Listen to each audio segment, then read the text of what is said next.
Penelope, or Penny as I have always called her, and I have been married for 28 years. Our 28th year marked the end as well as the beginning. It was the year our third and youngest child entered college. We had just expelled her. Thus, we officially became empty nesters. I wanted to use this opportunity to try to rekindle Penny and I's love life, which had withered over the course of our marriage, mostly due to a lack of energy and privacy. As working-class people, we have a small house with thin walls, not a huge mansion with nannies and maids.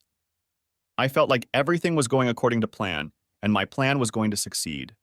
As soon as we got home, I carried Penny upstairs, and despite her protests, "Mike, my ass hurts from the ride, and let me shower first," I shook the crap out of her. She seemed to enjoy it, and I hoped it was a foreshadowing of things to come. After all this time, I still loved my wife. In her 48 years, she was still like a dish. Penny, however, had a different attitude and took the opportunity to impose her view of our immediate future. Penny is a nurse and was in training at the time we met. With the interruptions of having children and then the time and money constraints of raising them, Penny has remained a general nurse. Many times over the years, she had noticed and commented on how young nurses, fresh out of school, would come in, take basic training, and get promoted, or worse, get promoted over her. To say she resented it was like saying the Pope is a bit Catholic. According to Penny, the hospital where she worked was facing a chronic shortage of pediatric nurses.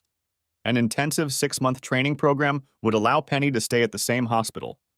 She knew for a fact that the head nurse on the same unit at another city hospital was retiring in 2 years, and she would be applying for the position. That, in turn, would put Penny in a favorable position to succeed the matron of her current hospital when she retired in 5 years. That was the ultimate prize Penny was aiming for. She had done her research and concluded that she could be paid during her 6-month internship, so it wouldn't be a burden on my modest income, and her increased salary would help us reach our goal of retiring at 60 with a comfortable bank account. I looked at Penny, marveling at her newfound ambition. It was like seeing her for the first time, scary and exciting. I realized that my wife was still capable of surprising me and scare me. Given that everything had been thought out in detail, I wondered why I first heard about it only now. Why didn't she take me as advice?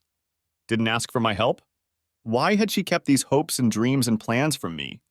Hadn't I always supported her? Even now, with a kernel of anxiety growing in my gut, I was inclined to support her dreams.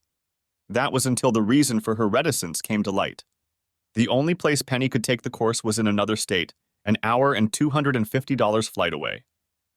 6 months. That's a long time, Pen. Isn't there anything closer? Do they offer an online course? No, they don't offer it, and it's not that long. It'll fly by in a flash. Couples did it all the time during the war. Heck, they made do with just letters for years. And surely we can afford to have you fly in once a month? I remained silent, running through the questions and answers in my head. Before I could raise objections or ask further questions, Penny snapped, "Jesus, Mike, don't be such a chauvinist." This alarmed me. I had never been a chauvinist. Not with her or with our daughters. I was so offended I almost missed the rest of her outrage. If this was about you and your career, the whole damn world would expect support and encouragement from me. But because I'm a woman, you think I'm selfish for wanting you to support me in my dream. Selfish? When had I ever had a chance to make such an accusation? I barely got a word in edgewise. I took a deep breath, forcing myself to stay calm. Being angry wouldn't lead to anything good. Pen, I'm not being selfish and I'm not accusing you of that. I'm just trying to make sense of it all. You've obviously been thinking about it a lot for a long time, while I've only had 10 minutes. Penny immediately assumed a contrite look. As she explained the situation, her tone changed from irritated to neutral. If we stay in student nursing and work at the teaching hospital, the depletion of our retirement funds will be minimized. Penny will fly home for 6 months, which is probably impractical given how busy she'll be, but it's not out of the question that I could fly in once a month or so to spend a weekend together. It all sounded so reasonable, but I have to say, the disconnect between my plans for the near future and Penny's plans confused me, and, I think in retrospect, made me vulnerable. Penny began nibbling on my ear, initiating a welcome second round and effectively silencing any questions I might still have had. Ask any ravenous guy. They'll agree to just about anything under these circumstances. I agreed to Penny attending the next course. The final bombshell sounded as she climbed aboard for the gallop. The course started the following week. After that, my well-thought-out questions meant nothing. I had already agreed, remember? I felt manipulated. Penny left after a flurry of activity. She was like a child going to her first camp. She was so excited she barely remembered to kiss me goodbye. I'm ashamed to admit it, but I had a hard time getting into a new routine. It had been years since I'd had to think about what I was going to do in my free time. I was guilty of leaving the planning of our social life to Penny. As long as she made time for my side of the family, I was happy that she was in charge of that aspect of our lives. I wasn't alone in this. I knew the same was true for most of the guys I worked with. Between Penny and the kids, most evenings and weekends were filled with chores that Penny would organize and dedicate to us. Or I would take care of the necessities of life like mowing lawns, washing cars, and driving the kids to and from sporting events. Now, from 6 in the evening when I got home from work until 10 to 11 in the evening, I was lonely and bored. And it wasn't that I was used to going out all the time. We certainly never had that. But now there was no one to comment with when the news anchor informed us of another stupid mistake by one of our politicians, or to hold hands and laugh with when we watched one of our favorite shows. I even missed Penny rubbing my feet. During the first week of Penny's absence, we talked in the evenings for 30 minutes. I have to admit that I wondered if she had factored our growing phone bills into her planning and budgeting. I must also confess to feeling a sense of jealousy. She was clearly engaged and enjoying the new challenge. She dominated our conversations with all of her news. Her excitement was palpable. Names of people I didn't know were carelessly tossed around with her. It made me feel rejected, as if I had no place in this stage of her life. That said, our conversations always ended very sweetly and gave me hope. Perhaps absence would strengthen our hearts, and when she returned, we could follow through with my plans to restart our lives. By the second week, our 30-minute nightly conversations were down to 20 minutes because Penny said she needed to study, and our conversations were throwing her off balance. It was painful. I had now turned into an obsessive conversationalist. I tried to always end our conversations on a love note, but by the end of the week it started to feel somehow one-sided. Nevertheless, I tried to support her without hiding my frustration and loneliness. In the third week, she asked that we only call each other every other night, and oddly enough, suggested that she should be the one to call me, not the other way around. That way, she said, I wouldn't distract her at inconvenient times. In the fourth week, I only received 2 calls. I tried to be sympathetic to this. She had her first major assignment and was working the evening shift, but it was difficult. I was grateful that I'd be flying to see her this weekend. I missed her. I missed us.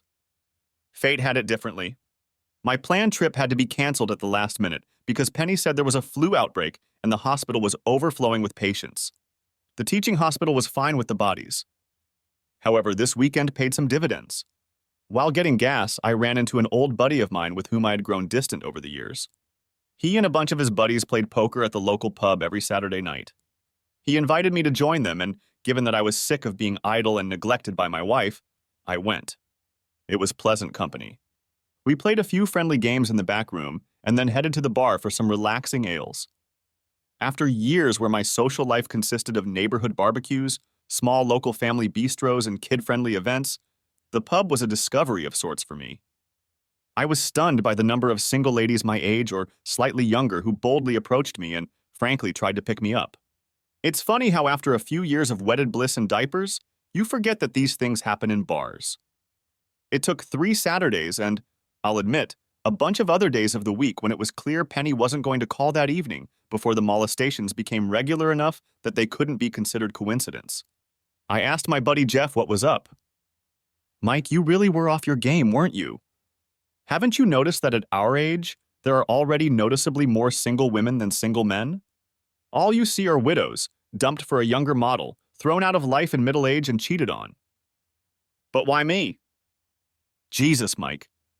You've been married so long that your confidence as a man is inextricably linked to what your wife thinks and says. Look in the mirror and then look around you, buddy. You look better than most, and thanks to your physical work, you're still slim and muscular. You don't have a wife driving for you and you don't stay home with the kids. Buddy, if you took off your wedding ring, you'd get anyone without using a single phrase in conversation or buying a single shot. I looked around, noticing more than one hungry look. Jeff followed my gaze. I don't want to cheat on Penny, Jeff. I realize that, but let's just assume you're for sale. If I were you, I'd avoid the overly aggressive ones. They're dressed to kill tonight to find a man. Hell, I hate to say it, but I believe half of them are married and looking for a quick fling. Although, to be honest, the same could be said for half the guys here. Now look at that table over there. Jeff pointed to a table with a sad-looking woman in her 40s, surrounded by 5 friends. This sad person has probably just been swapped for a younger model and is being comforted by her friends right now. She'll be back in a few weeks, wanting a hookup to convince herself that she's still attractive and it's all her ex-husband's fault, or she'll be out for some weird revenge. If you want a quick hookup, come back then or don't show your wedding ring the next time one of the predators stops by. It all depends on what you want. If you're looking for something more long-term, however, check out that table over there. Jeff pointed to a table where 4 ladies about my age were sitting. They were laughing and having a good time. As far as I could tell, 2 of them were wearing wedding rings and 2 were not. As we watched, the 3 of them looked around the room. This is where I'd look if I were single. It's a group of work friends who decided to have a good time together. 2 of them are married, but one doesn't want that to stop her. The other 2 are single, but not desperate. They might take a chance, but they won't go looking for one. At that moment, my cell phone pinged with an incoming message from Penny, who apologized and explained that she was working and couldn't take a break to call me. I tried to thank her for bothering to text, but it was difficult. Since calls and texts became less and less frequent the longer she was gone, it was hard to feel grateful. But at least she remembered to write "love you." That was already better than her last 2 messages. I replied with a quick, "I love you too," and then looked at Jeff to continue. "Okay, I'll prove I'm right. Take off the ring and go to the part of the bar closest to the table to order a drink." I did as he suggested. Leaning against the bar waiting for service, I watched him with an edge of my eye. Not 60 seconds later, my elbows hit the bar countertop and one of the married women jumped up, slipping her ring into her pocket. She asked rather boldly if she could buy me a drink, but lost interest as soon as I told her I was married. I must admit I also told her that I had just seen her take off her wedding ring. She had the decency to blush. The others at her table were watching, and no sooner had she returned than one of the unmarried ones came up to me.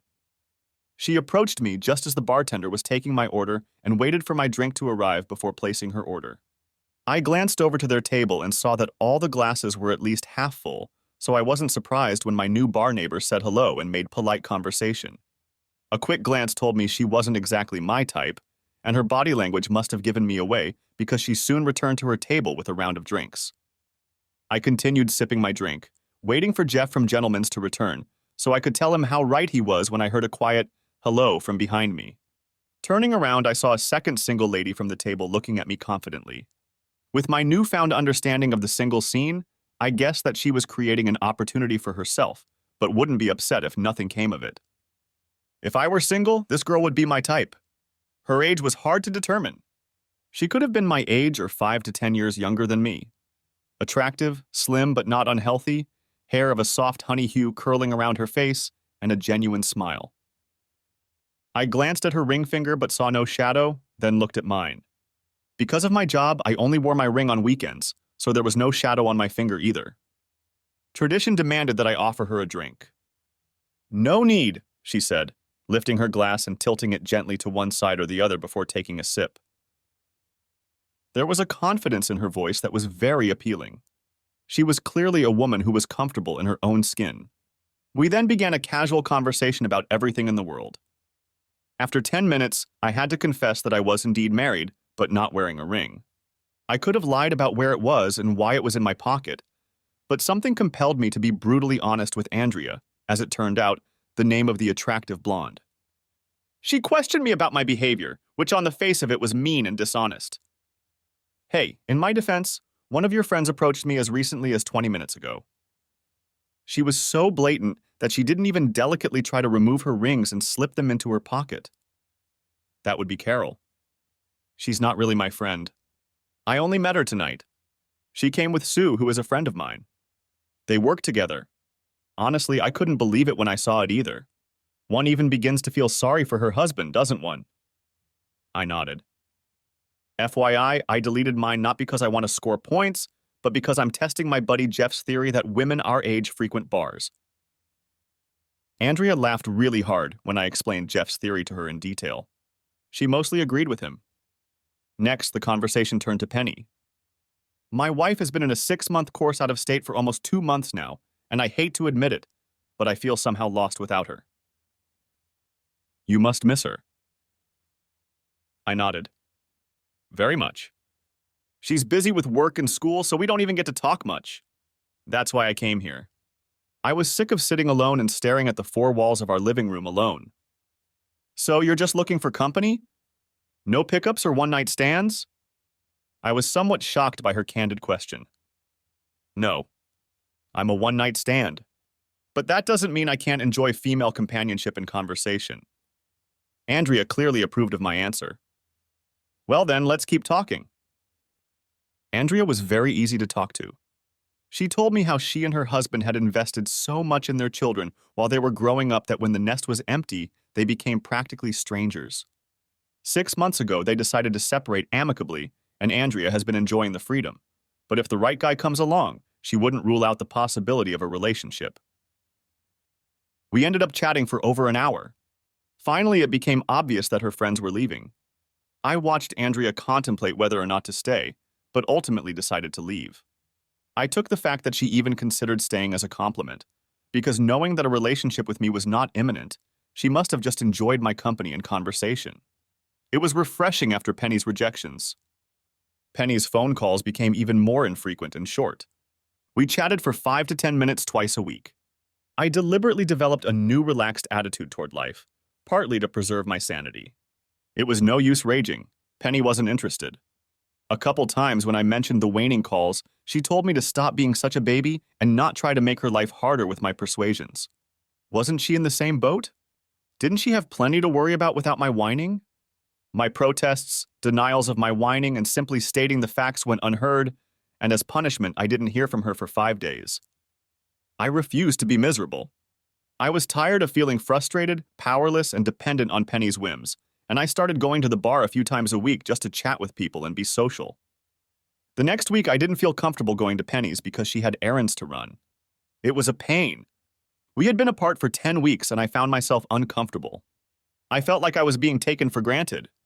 She clearly made no effort to make time for me, for us. In the last 3 conversations, she hadn't even inquired about what I was doing. When she claimed the following week that she was suffering from heavy periods and wasn't in the mood to receive me, I wasn't surprised. The next night, I broke protocol and called her cell phone.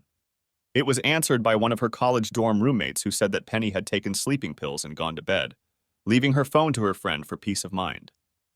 Meanwhile, I was quite happy with my social life. It was a heck of a lot better than sitting at home waiting for phone calls that invariably didn't come. The lack of phone calls made me feel like a lovesick teenage loser sitting by the phone. I joined the evening darts game on Thursdays, since one of the teams was transferred to another state, and I enjoyed the Tuesday evening trivial arts competition far more than I ever thought I would. I met new and interesting people of both sexes, always telling single ladies that I was married and not interested in cheating. I saw Andrea a lot, who always came over to chat when she was there with friends. She started spending time with one guy and recognized that he was interesting enough to start a relationship with him. However, this only lasted for 2 weeks, after which he disappeared. According to her, she couldn't handle his pressure and he left. She was fine with that. He didn't pass the seriousness test. We tried very hard to stay out of serious conversations about my relationship with Penny, and Andrea never once voiced her opinion about Penny or her behavior, which was fine with me. I was angry at my wife and her complete disregard for me. We hadn't seen each other for 14 weeks and continued to talk on the phone. Worse, when we did talk, I felt like I was imposing on her time. Of course she was busy. Sure, she took on the daunting task of combining work and school, but did that mean I should be cast aside, forgotten like a pair of old, worn-out shoes? Could regular short conversations and text message exchanges be so detrimental to achieving her goal? The more time I spent with Andrea, the more I liked her. She was warm and friendly, funny and smart. I even liked it when she asked to use me. It made me feel useful. When she approached a new guy at the bar or was approached, I waited for her cue. If she wasn't interested but had a hard time walking away, she'd signal me and I'd walk over, kiss her on the cheek, and let the guy know we were a couple. He would leave and I would chat with Andrea until he left the bar. It bothered me how much I looked forward to talking to her. She was a great conversationalist. We actually had conversations. We didn't flirt, unless discussing Pepsi versus Coca-Cola can be considered flirting. There was never anything inappropriate. And yet I couldn't deny that I felt disappointed if I didn't see her at my nights out. For the first time in my life, I realized how to seduce someone into an affair. Suddenly, old cliches like, my wife doesn't understand me, or my wife ignores me, made sense. It wasn't that I thought cheating was normal in certain circumstances, but I had a whole new understanding of how a person could slip and fall into infidelity. I was tempted, very tempted. I never thought I would find myself in this situation, and each day my ability to resist temptation weakened more and more.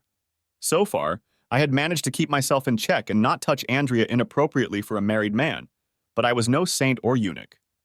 With daily reminders of Penny's indifference, I didn't know how much longer I could hold out. I wondered if Penny was experiencing the same thoughts and feelings, but almost immediately dismissed the possibility. She was too busy with work and school to miss me, let alone have time to be seduced by another man. Nevertheless, we were only halfway through her course of study, and I knew I had to do something about it, or our marriage would fall apart long before the 6 months were up, and I would end up the villain I had never imagined myself to be. I decided to call Penny and not wait for her to call me herself. Hi, honey. I can't talk long. I held back my irritation at her first sentence. Anger wouldn't do any good. I know. You always seem to be busy, but I need you to make time tonight. I'll be brief. I heard her sigh of impatience and swallowed some more irritation. Penny, I'll get right to the point.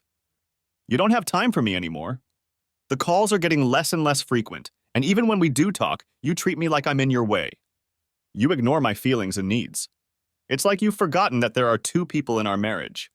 Yes, I'm here to love, support, and inspire you, but I also deserve attention and time.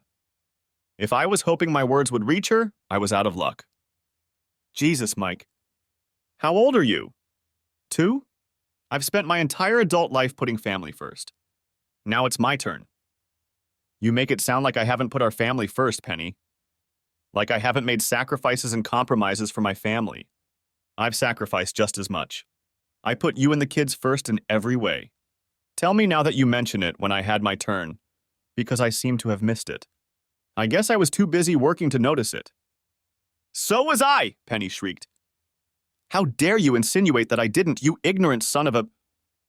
I ignored her for the next 60-odd seconds, realizing I didn't want to have any memories of the insults I knew were spewing from her. When she ran out of breath, I tried again.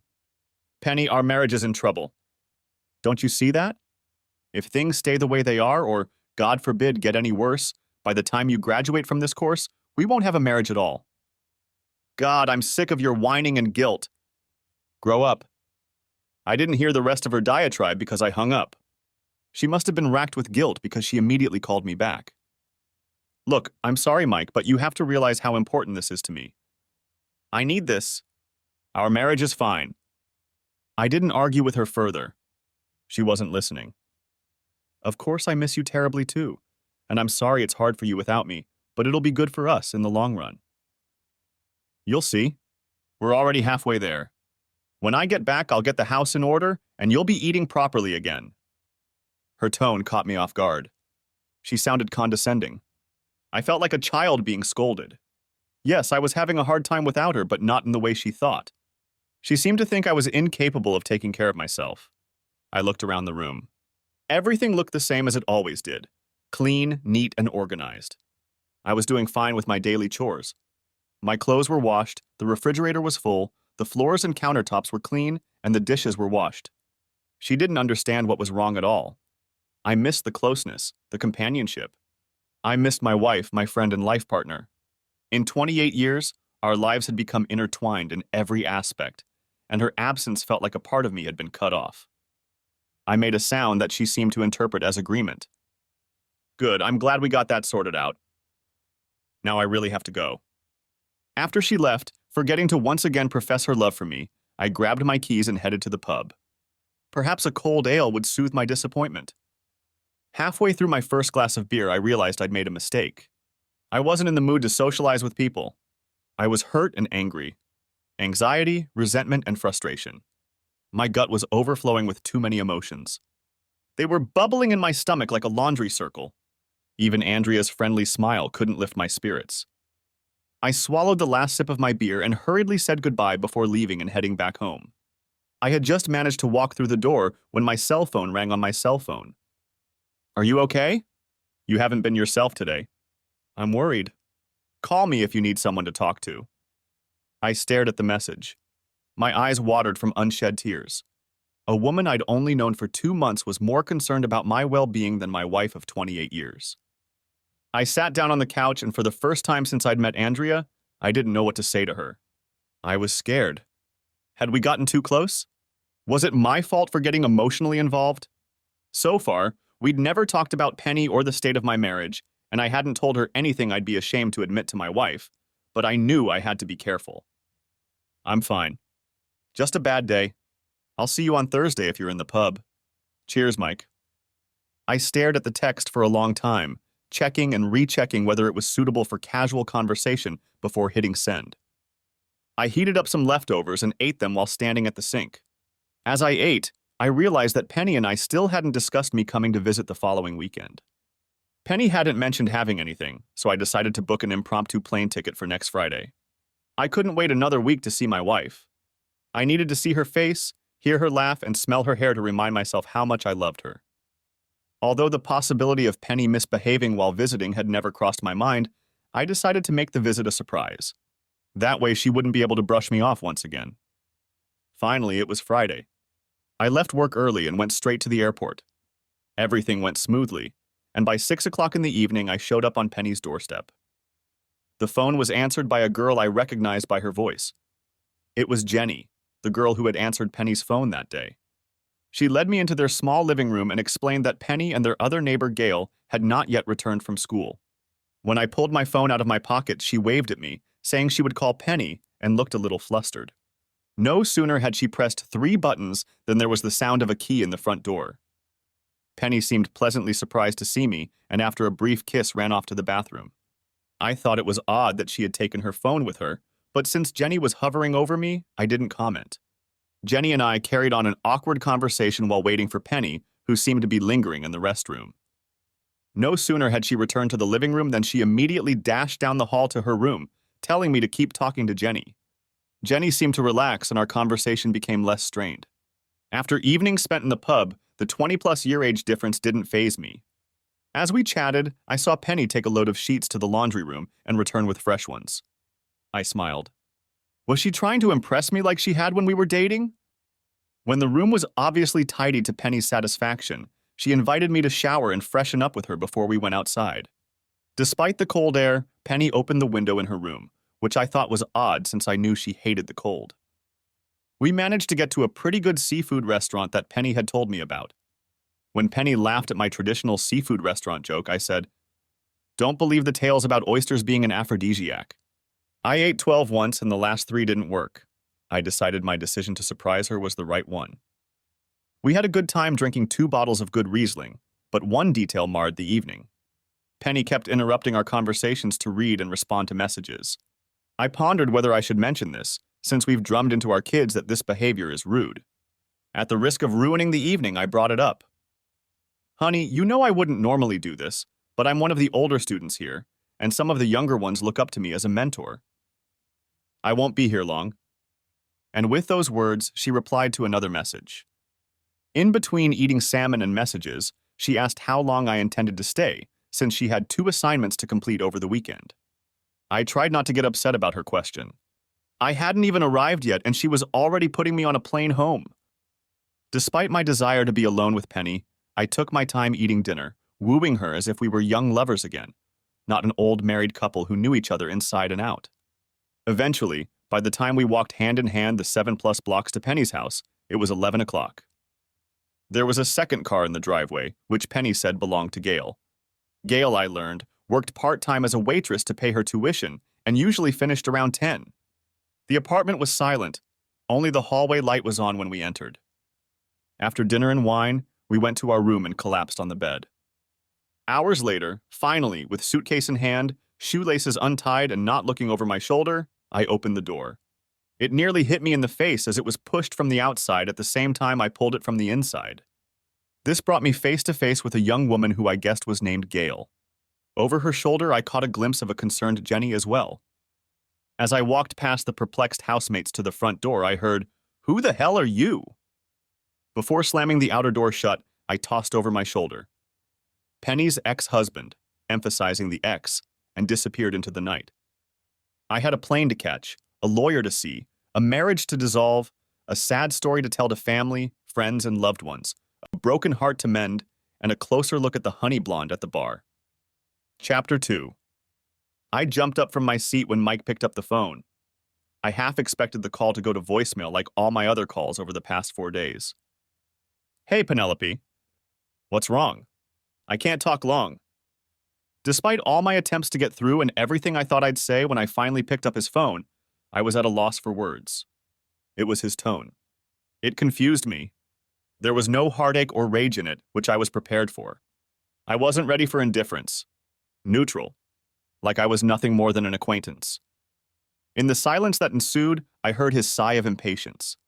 It sounded loud and I panicked, afraid he was going to hang up on me. "Please be prompt, Penelope." "I don't have all day. I'm busy. Tonight is trivia night." "Trivia night?" How could he be busy? How could he prioritize that over our marriage? The words came out of my mouth before I could filter them out. "Obviously, Penelope, you don't realize how important this is to me. I need this." I shuddered, hearing the echo of previous conversations over the past 3 months. Part of me was ashamed of those conversations, but having Mike throw them back in my face made me angry. "Please don't belittle our marriage like that. We need to talk." "I might as well not talk." "Look, I have to go. The team relies on my knowledge of history. I can't let them down. We'll talk later." I looked at my phone in disbelief, as if the screen might give away the lie that Mike had just hung up on me. The wine I'd drunk to calm my nerves before the call had turned to vinegar, leaving a sour taste in my mouth. I pondered, regretting my decision to stay rather than fly home immediately. I shouldn't have given Mike time to cool off. I should have chased after him, stripped naked if I had to. What stopped me? I analyzed myself. Fear, nerves, guilt, shame, and of course not wanting to hear Mike call me every nasty name under the sun had all played a part to some degree, but I had to admit, not the least of which was my course of study. I had an important end-of-module exam on Monday, and no matter what, I didn't want to put 3 months of hard work behind me. Yes, I had a lot of fun during my time away, but I also worked hard, and I didn't want it to be in vain. Over the weekend, I used the need to study for an exam as a way to distract myself between several attempts to call Mike. The exam was yesterday. I hadn't booked my ticket home yet. I knew I was procrastinating. Somehow running into Mike in our own house made it more real. For some reason, the house was Mike's territory and the apartment was mine. As unlikely as it was, I hoped Mike would come back and we could talk on my turf. I put my head down on my hands. Facing reality was hard. 4 days passed. Mike wasn't going to come back to meet me face to face. I looked at my phone again. I could see that Jake had left me a few messages. I banished the temptation to open them. That was hard too. Really hard. The time on the screen showed it was already 6. Too late to ask the course coordinator for time off. I'd have to wait until morning.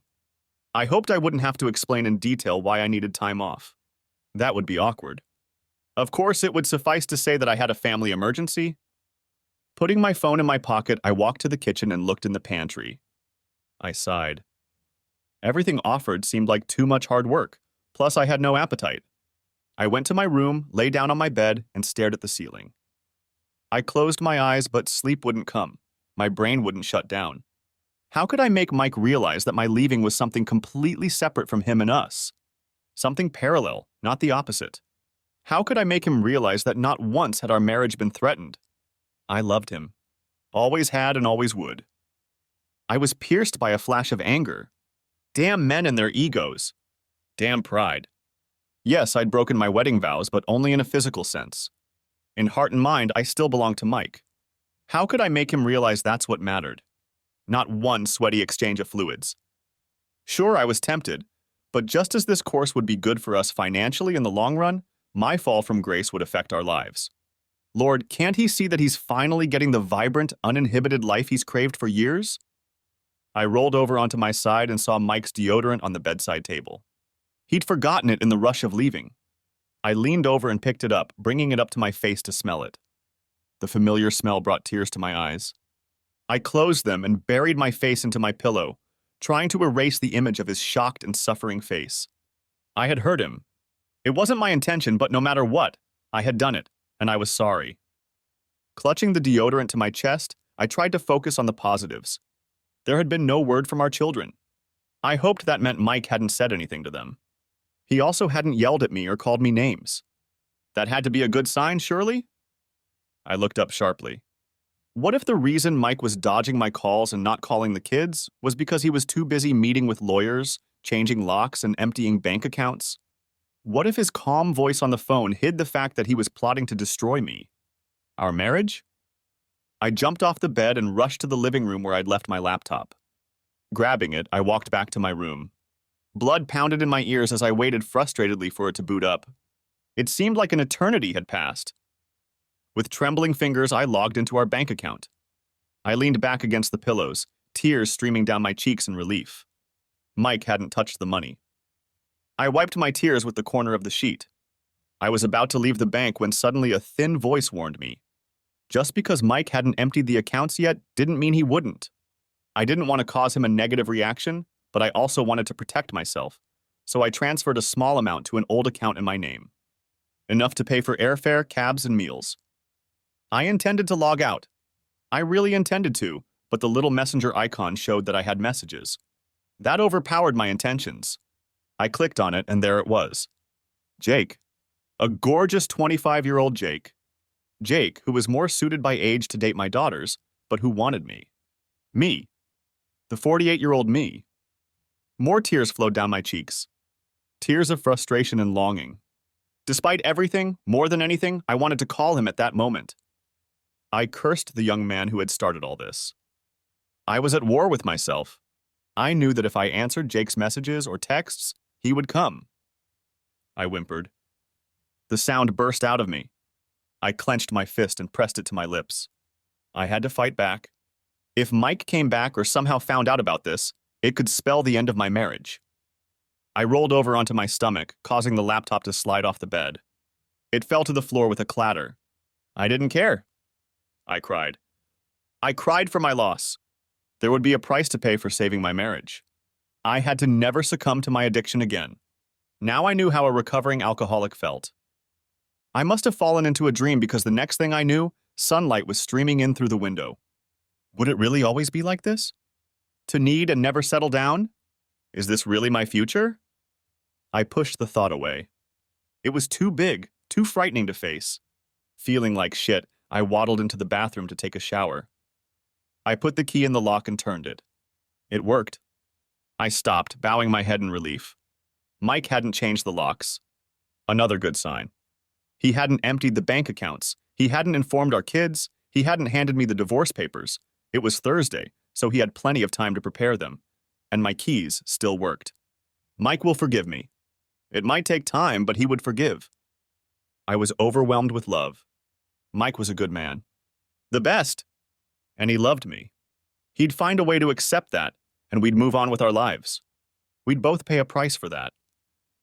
Mike would always know that I'd found pleasure in another man. I opened the door, expecting to find the house a mess. 3+ months of Mike bashing should have resulted in a huge mess. I was wrong. Everything was clean. Everything was neat. At least in the living room. I walked through the kitchen and into the dining room. It was the same there. Spotlessly clean.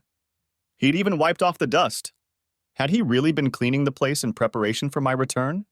If so, that would be another good sign. But where was he? It was 6:30. He had to be back from work and looking for his dinner. I walked over to the stove and ran my hand over the burners. They were cold as stone. I checked the refrigerator. It had everything I needed, including a plate of fried chicken and vegetables wrapped in foil. Maybe he'd cooked it in the microwave for dinner. There were no dishes in the sink. Had he washed it and dried it? Or had he decided to eat out of the house? I thought about calling or texting him, but after our one conversation on Tuesday, I didn't like the idea of him answering. He definitely hadn't come to the airport to pick me up, even though I'd sent him a text with flight information. Sighing, I filled the kettle, preparing to drink a much-needed cup of tea. As I waited for it to boil, I pondered the conflicting signs Mike was giving me. On the one hand, he wasn't doing any of the things I could relate to his decision to end our marriage. But at the same time, he was ignoring my texts and messages and not picking me up at the airport. Maybe he was just being petty and wanted to punish me? After making tea, I sat down in my usual spot at our table. I looked at the table and the empty chairs surrounding it.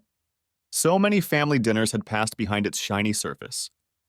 I smiled, remembering the lively conversations and banter exchanged. We may not have been rich in the financial sense, but we were definitely so in love and happiness. The memories kept me going. Mike remembered them too, and he was such a softie when it came to kids. He wouldn't want them to have to choose or divide their time between us. For that reason alone, he would find a way to forgive me. But the question remained. Where was he? Leaving my teacup on the table, I climbed the stairs and headed down the hallway to Mike and I's room. Good. He was home. Our bathroom still felt faintly warm. Once again, I was struck by the cleanliness. Not that Mike was a slob, but I thought that without my presence, he would turn into a stereotypical guy and not clean up after himself. Pensive, I walked back to the dining room. I sat and sipped my tea. Where was he? Where could he have gone? My stomach rumbled. I was hungry. I walked over to the refrigerator. Maybe Mike had left a chicken dinner for me. I lifted the edge of the package and sniffed. It smelled delicious. That made up my mind. I put the plate in the microwave and settled at the table while I waited for the beep. What bothered me was that I had no idea where my husband was. I scrolled back in my mind through our conversations over the past 16 weeks. What had Mike said he'd been doing to have fun? I remembered surprisingly little. I looked around the room again. It didn't look like he spent nights at home. At that thought, a feeling of unease rose in my stomach. Mike had never been one for boys' sleepovers or weekend fishing trips. He had always been a family man. Had that changed during my absence? Vague memories of one name teased me. A name Mike had mentioned in the first few weeks of the course. Who was it? John? Jeremy? Jason? I had a feeling the name started with J, but all the variations I came up with didn't ring a bell. And then I realized. Jeff? Jeff, whose last name I had no way of remembering. I rushed to the sideboard where we kept an old notebook. It was ancient, from the days when we were still too lazy to write numbers in our boxes. Page after page I flipped through it, looking for Jeff's name. I found it under the letter C, and then I found Jeff Saunders, to which another colored pen had added a cell phone number, and I guessed it was the same Jeff. I punched the number into my cell phone. It rang a few times, then went to voicemail. In frustration, I pounded the table. Was this really not going to work? The sound of the microwave reminding me that I hadn't taken out the reheated leftovers startled me. I had completely forgotten about food. I decided to eat my dinner, using that time to think about what I would say when I managed to get in touch with Jeff. The roast turned out to be surprisingly good. When Mike and I get things going, I'm going to have to get him to cook more often. As I finished the last bite, I gathered up my plate and cutlery and took them to the sink. Now that it was time for a second attempt at calling Jeff, I was nervous. What if Mike had told him? I remembered that Jeff had been somewhat outspoken. What if he lashed out at me? I sighed, realizing that I would have to deal with it. Making a decision, I opened the call log and dialed Jeff's number. He answered after the third ring. Hi. There was a question in his greeting. Hi, Jeff. This is Penny Granger. I was wondering if you knew where Mike was. There was a long pause and I held my breath, hoping he wouldn't hang up. His silence allowed me to penetrate through the background noise. He was clearly somewhere where other people had gathered as well. Hey, Penny. It's been a while. Yeah. How's it going? And how... I paused, trying to pull Jeff's wife's name from the depths of memory. Jane and the kids? Jane's fine, he replied, putting emphasis on his wife's name. I shuddered. Now was not at all the time to get her name wrong and offend her husband. We're all great. Are you? I thought I hadn't guessed the tone of Jeff's last question. He knew. I've gotten better. Is Mike with you? Yeah, with him. And where will you be? At the couples darts competition. I gritted my teeth, holding back a sarcastic reply. Jeff knew I wanted to know where my husband was. I'd asked twice, but it was pretty clear he was going to make it so that giving me the information would be tantamount to pulling teeth. That sounds wonderful. And where is this company going to be? At the pub. Which pub? At my local. I closed my eyes. Bloody clever boy. And what would your local pub be called? I asked, with an effort to keep my tone pleasant. Royal. Not wanting to give him the pleasure of asking for the address, I thanked him and called him. His sarcastic parting words infuriated me. Anything for Mike's better half. The sarcastic prick. I opened an internet browser and Googled Royal. Turns out there were several. There was Royal Arms, Royal George, and Royal Oak. Asshole. It took me another 10 minutes of visiting all the pub's websites to realize that it was the Royal Oak that was hosting the couples darts competition. I grabbed my purse and stopped at the entrance only to check that my hair and makeup were still in order. Neither were. I frowned at my reflection, rummaging through my bag for my makeup bag and comb. 5 minutes later, I had a decent look and was on my way out the door. Tossing my bag into the passenger seat of my Toyota, I started the engine, and while I waited for the garage door to open, typed the Royal Street address into the GPS. Fortunately, it wasn't a long drive, or my patience and nerves were strained to the breaking point. I was relieved to find that the pub had its own parking lot, although there weren't many spaces available. The couples darts competition must be popular. It was only at that thought that I paused. What was Mike doing at a couples game? Had he really just come to cheer on Jeff and Jean? I swallowed my anxiety and headed for the entrance. I followed the noise. He led me into a room lined with tables. 2 dartboards were set up against the far wall, and games were being played on them. I looked around the room and found Mike extreme left. His face was turned toward one of the dartboards. An attractive blonde woman sat next to him. She wasn't watching the game. She was looking at the entrance. She was looking directly at me. Her facial expression said it all. She knew. A warmth crept up my neck. I felt it flood my face. I watched as she squeezed Mike's hand lightly. He turned and looked right at me. I don't know what I was expecting. Pain, grief, anger, the look of a man who had spent many sleepless nights. Whatever I was expecting, I was disappointed. He looked the same as he always did. I think that's what made me freeze in place. My gaze was fixed on him and I couldn't look away. With my peripheral vision, I noticed the blonde squeezing his hand again. My heart dropped when I saw Mike place his hand on hers and pat it reassuringly. The gesture spoke of familiarity, about friendship, of caring. And then Mike was gone. He was blocked by broad shoulders. The man stood in my personal space. I took a step back. I didn't recognize him until he spoke. Hi, Penny. Jeff? Hi, I said in a stuttering voice. I came to find Mike.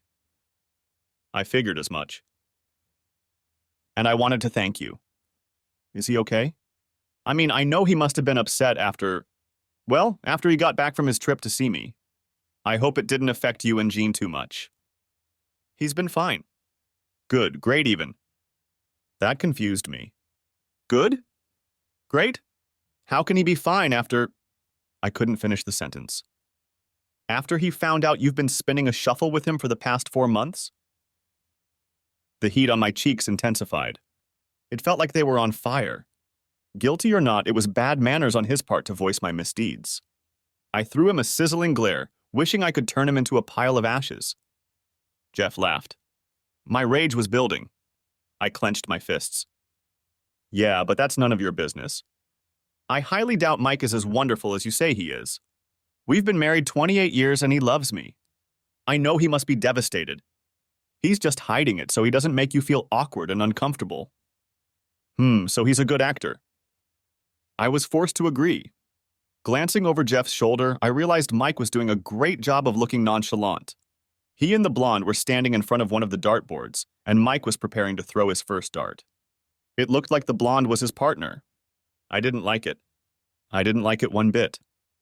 For all my predilection for men young enough, I wasn't blind to their virtues.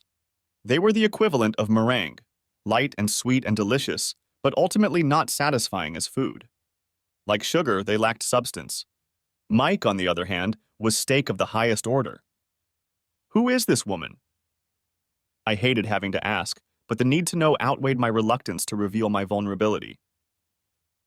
Jeff turned his head to look at Mike and the blonde and smiled. Oh, it's Andrea. Once again, Jeff was being intrusive, answering only my direct question and offering nothing further. Is she here with anyone? Is she married? Hopefully, by asking 2 questions at once, I would quickly get 2 answers. Yes and no. I was tired and stressed, so it was even harder than usual for me to remain patient. So yes, she's here with someone, but no, she's single? Yes. The restlessness in my gut was building, and part of me wanted to walk away and not ask the next logical question. I was pretty sure I wasn't going to like the answer. Who is she here with? With Mike. Even though I mentally prepared myself, I pulled back as if I'd been slapped in the face. Well, it didn't take him long, I muttered, feeling the pain negate my verbal filter. On the contrary, Jeff said, his eyes like lasers burning a hole in me. He's had 4 months to get used to being alone. He looked at Mike and the blonde again and smiled. I think he took to it like a duck to water. He shifted his gaze to me and his smile disappeared. His tone cut me like a knife. But then again, so did you. Epilogue. It's been 8 years since Mike divorced me, and not a day goes by that I don't regret the actions that led to our separation. Sure, when it became clear that reconciliation wasn't an option, I was allowed to indulge my cravings, but it was a hollow victory. It didn't take me long to realize that a constant diet on sweets is ultimately unsatisfying. The law of diminishing returns applies. I spent 8 years searching for that elusive first high. If only I had realized then that I was doomed to failure. I try not to think about all my infatuations and how they are getting shorter and shorter in duration. I was once a reserved lover who was afraid that if I showed too much pleasure, my husband would think I was a slut and lose respect for me. Now I've had more lovers than I can count on my fingers and toes, and 3 times over. I have done things I pray my children will never know. My relationship with them is tenuous as it is. Looking around the kitchen and dining room, I feel despair. Without Mike, the rooms seem empty. He used to bring warmth and laughter. Now there is silence in them. They were once part of the house, but now they are just part of the house. I guess I should consider myself lucky that Mike agreed to sell me his share of the house for less than market value, especially since I never went back to finish my courses and to this day remain a general nurse. But it was hard to feel happy when I knew what was behind his generosity.